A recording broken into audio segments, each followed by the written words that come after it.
ناظرین، امریکی اخبار نیو یارک ٹائمز نے غزہ میں جنگ کو طویل کرنے کی ذمہ داری نیتن یاہو جو اسرائیلی وزیر اعظم ہیں ان پر عائد کی ہے۔ ان کا کہنا ہے کہ اخبار کا کہنا ہے کہ نیتن یاہو نے اپنی مخلوط حکومت کو بچانے کے لیے جنگ بندی جو ہے اس کو مسترد کیا، کیونکہ انہیں یہ علم تھا کہ اگر وہ الیکشن ہار گئے تو ان کے خلاف کرپشن کا کیس پھر کھل جائے گا اور ان کی حکومت جو ہے اس کا خاتمہ ہو جائے گا۔ اس حوالے سے بات کرنے کے لیے آج خاص طور پہ ہمارے ساتھ موجود ہیں جلال محمود صاحب جو کہ فلسطینی صحافی ہیں۔ تھینک یو ویری مچ جلال صاحب۔ سب سے پہلے تو سر یہ نیو یارک کی بات پہ ڈسکشن کر لیتے ہیں کہ اسرائیلی وزیر اعظم جو ہیں نیتن یاہو، اب تو امریکی اخبار بھی یہ ذمہ داری ان پہ ڈال رہا ہے کہ وہی ایک ایسی شخصیت ہیں جنہوں نے جنگ بندی نہیں ہونے دی۔ آپ کیا سمجھتے ہیں اس حوالے سے؟ جی بہت شکریہ عمران صاحب۔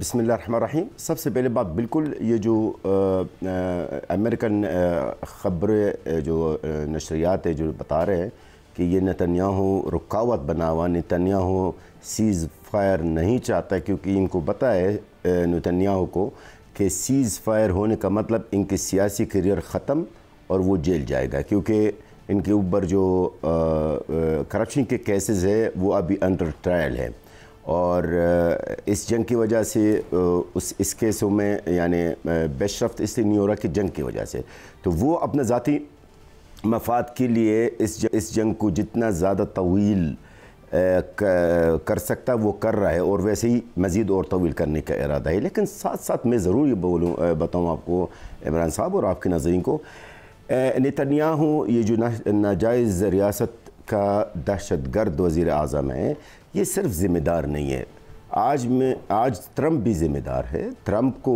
اقتدار میں آتے ہوئے کتنا مہینہ ہو گیا؟ 6 مہینے سے اوپر ہے۔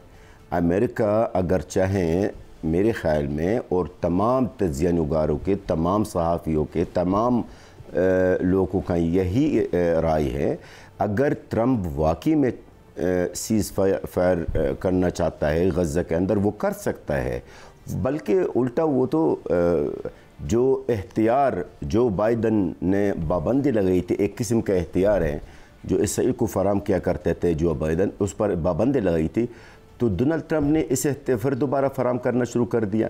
تو ہم یہ نہیں کہہ سکتے ہیں کہ صرف نتنیاہو کی وجہ نہیں، نتنیاہو بھی ہے، ٹرمپ بھی ہے، دونوں کا ایک مشترکہ سازش پلاننگ ہے کہ جتنا ٹائم گین کر سکتے گین کر لیں، تاکہ غزہ کے عوام کے مزید قتل عام ہوں، وہاں کے جو جنگجو ہیں ان کا خاتمہ ہو، فلسطینی عوام ہجرت پر مجبور ہو جائے۔ ان کی جو جلال صاحب یہ ہے جلال صاحب تو کیا کیا ہے؟ جلال صاحب یہ فرمائیے گا کہ جو اقوام متحدہ کی تو اب تو رپورٹ میں کہہ رہی ہے کہ اسرائیل نے فلسطین کو بچوں کا قبرستان بنا دیا ہے، اس پہ آپ کیا کہیں گے کہ اقوام متحدہ یہ مان تو رہا ہے لیکن اس پہ اقوام عالم عملاً کچھ کیوں نہیں کر رہے؟ دیکھیے عمران صاحب، بڑا اچھا سوال کیا آپ نے۔ غزہ اس وقت غزہ نہیں ہے، غزہ اس وقت بچوں کا قبرستان ہے، عورتوں کا قبرستان ہے، بزرگوں کا قبرستان ہے، ہر عمر کے لوگوں کے قبرستان بنا ہوا ہے۔ بلکہ اگر میں آپ کو کہوں کہ قبرستان وہ بھی قبرستان بغیر کفن والے سارے لاشیں تب دفنایا جا رہا ہے۔ اقوام متحدہ کے جو آپ نے سوال کیا ہے، دیکھیں میں صاحب، اقوام متحدہ سے تو ہمیں کوئی اچھی امید کی توقع نہیں ہے، نہ سیکورٹی کونسل ہے۔ شاید آپ کو یاد ہوگا، دنیا کو بھی پتہ ہے، اقوام متحدہ کے لیے اور سیکورٹی کونسل کے لیے امریکہ کا جو ویٹو کا تلوار ہے نا، وہ تو تیار ہے۔ جو بھی قرارداد ہوگا فلسطینیوں کے حق میں، یا فلسطینیوں کے حق میں نہیں، کم سے کم اس خون ریزی کو روکنے میں جو بھی قرارداد منظور ہوتا ہے فوراً اس پر امریکہ ویٹو لگاتے ہیں۔ سر سب جو بھی ہے وہ چاہے وہ اقوام متحدہ ہے، چاہے وہ انٹرنیشنل کورٹ آف جسٹس ہو، چاہے وہ سیکورٹی کونسل ہو، سب بے بس ہے امریکہ اور اسرائیل کے سامنے۔ یہ تو آپ کے سامنے سر، اقوام متحدہ کب سے سیکرٹری جنرل اقوام متحدہ کا رفح بارڈر تک گیا نا، غزہ کے بارڈر تک بھی گیا، کیا کر سکا وہاں پر؟ تو ایک پانی کا بوتل نہیں پہنچا سکا وہاں پر، تو کچھ نہیں کر سکا۔ تو ہم تو ایک حقیقت کو تسلیم کرنا ہوگا کہ یہ سب لوگ اس امریکہ اور اسرائیل کے سامنے بے بس ہے، وہ کچھ نہیں کر سکتے۔ اس جنگ کو بند کرنا صرف اور صرف ٹرمپ کے ہاتھ میں ہے، نتنیاہو کے ہاتھ میں ہے، اور کسی کے ہاتھ میں نہیں ہے۔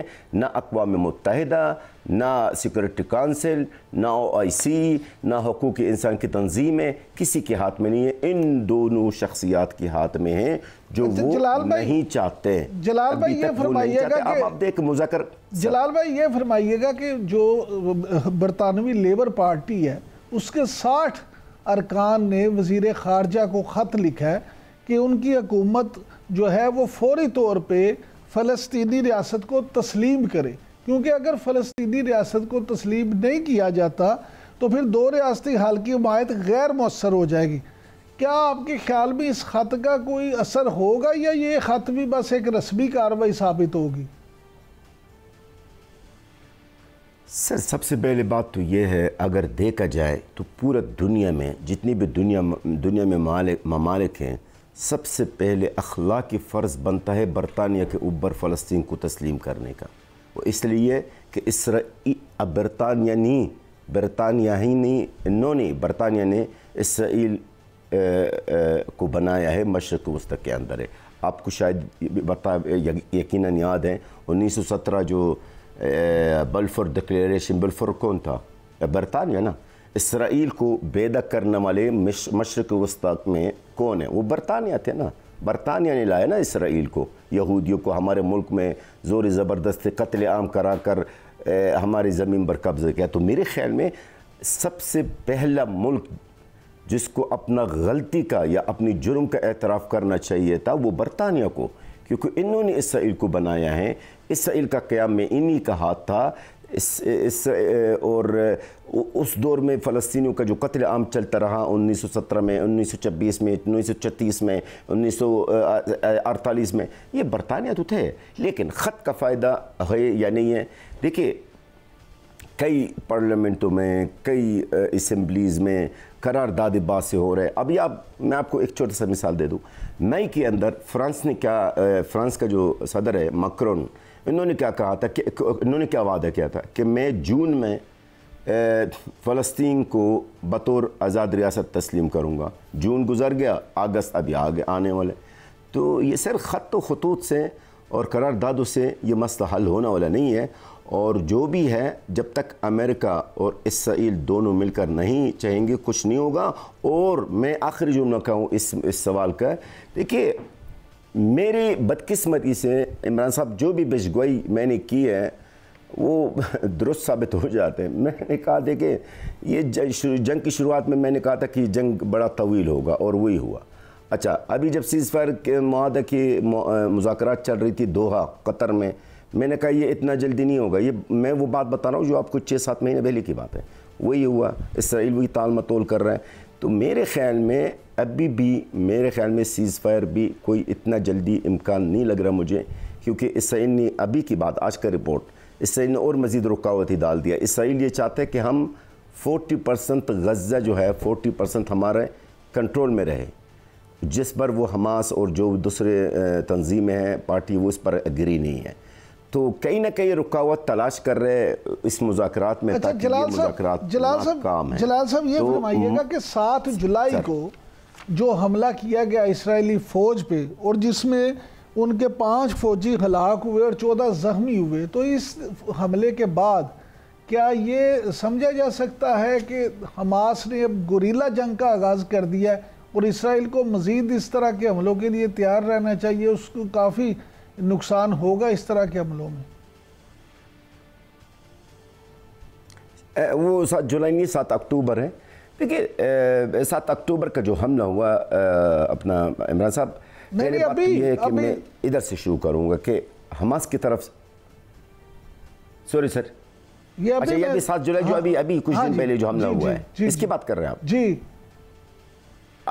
ہاں اچھا جو فوجیوں میں جس میں فوجی بھی ہلاک ہوئے اور زخمی بھی ہوئے، اس کی بات کر رہے ہیں آپ؟ جی یقیناً دیکھیے ایک میں آپ کو بتاؤں، یس اسرائیل اسی زبان کو سمجھتے ہیں، خون کا زبان۔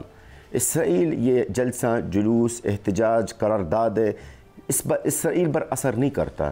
یعنی ہم اسرائیلیوں کو، اس ناجائز ریاست کو ہم بہت قریب سے جانتے ہیں. عمران صاحب، یہ مذاکرات اور قراردادیں اور احتجاج وغیرہ ان پر اثر نہیں ہوتا. 77 سال سے لوگ دنیا احتجاج کر رہی ہیں، ان کے خلاف ہیں، کیا فائدہ؟ زیرو. لیکن اسرائیل گھٹنے بھی کب آتے ہیں؟ جب دیکھتے کہ ہمارے بھی نقصانات ہو رہے ہیں، ہمارے فوجیوں کو بھی نقصانات، ہمارے عوام کے اندر بھی نقصانات، تب وہ اپنے گھٹنے بھی آ جاتے ہیں. بالکل ہے. لیکن میں ساتھ ساتھ یہ کہوں گا ہمارے جو مجاہدین اس وقت ہیں، ان کے پاس وہی ہے جو آپ نے فرمایا، غوریلا جنگ کر رہے ہیں. بس ان کے پاس یہی بچا ہے، کیونکہ ان کے پاس مزید ابھی میرے خیال میں اتنی طاقت نہیں ہے. حماس کے پاس ہے، اور دوسرا جو اسلامی جہاد ہیں، یہ جو دو مین جو مزاحمت تنظیم ہے، ان کے پاس ابھی وسائل نہیں رہی ہے. عمران صاحب، جو وہ مزید اسی طرح گھاٹ لگا کے اسرائیلی فوجیوں کو نشانہ بنانا، اس طرح کی باتیں، اس طرح کی چیزیں وہ چلتی رہے گی. اور انشاءاللہ تعالیٰ امید ہے کہ یہ اس دباؤ کے تحت، اس دباؤ کی وجہ سے اسرائیل اپنے جو سیز فائر کا معاہدہ کی جو مذاکرات ہیں، اس میں اپنے مطالبات سے وہ تھوڑا بہت لچک دکھائیں گے، یا مذاکرات میں کوئی بہت شکریہ جلال صاحب.